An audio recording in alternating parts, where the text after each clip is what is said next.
রাজ্যের বিভিন্ন জাতি গোষ্ঠী কৃষ্টি ও সংস্কৃতিকে তুলে ধরতে ইউনিটি প্রোমো ফেস্টের গুরুত্বপূর্ণ ভূমিকা পালন করছে। গতকাল দক্ষিণ জেলার বিলোনিয়ায় ঈশ্বরচন্দ্র বিদ্যাসাগর কলেজ মাঠে পর্যটন দপ্তরের উদ্যোগে আয়োজিত ইউনিটি প্রোমো ফেস্টের উদ্বোধন করে একথা বলেন রাজ্যপাল ইন্দ্র সেনারেড্ডি নাল্লু।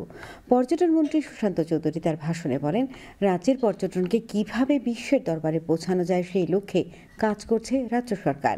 দুদিনব্যাপী এই ইউনিটি প্রোমো ফেস্টে উপস্থিত ছিলেন বিধায়ক প্রমোদ রিয়াং, মাইলাফ্রমক, বিধায়িকা স্বপ্না মজুমদার সহ বিভিন্ন জনপ্রতিনিধি ও পর্যটন দপ্তরের আধিকারিকেরা।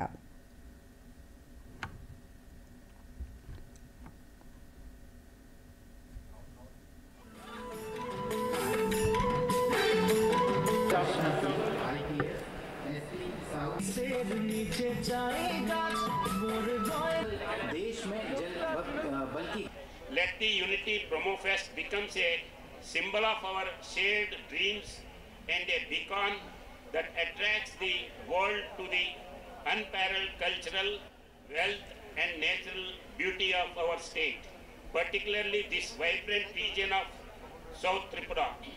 I extend my best wishes to the organizers, artists and every person associated with this event for its grand success. এবং আমরা বিশ্বাস করি যে আগামী দিনেও এই ইউনিটি প্রোমো ফেস্ট শুধু ত্রিপুরা রাজ্যে নয়, উত্তর পূর্বাঞ্চলে নয়, ভারতবর্ষের সরকারের যে দৃষ্টি আমরা আকর্ষণ করতে পেরেছি, মিনিস্ট্রি অফ ডোনার থেকে যে টুইট বার্তায় যেটা বলা হয়েছে, আগামী দিনে ভারতবর্ষের বিভিন্ন প্রান্ত থেকে, বিশ্বের বিভিন্ন প্রান্ত থেকে ট্যুরিস্টদেরকে আমরা এখানে এই সময়ে আনতে পারবো। প্রোমো ফেস্টের উদ্দেশ্য হচ্ছে সেটাই।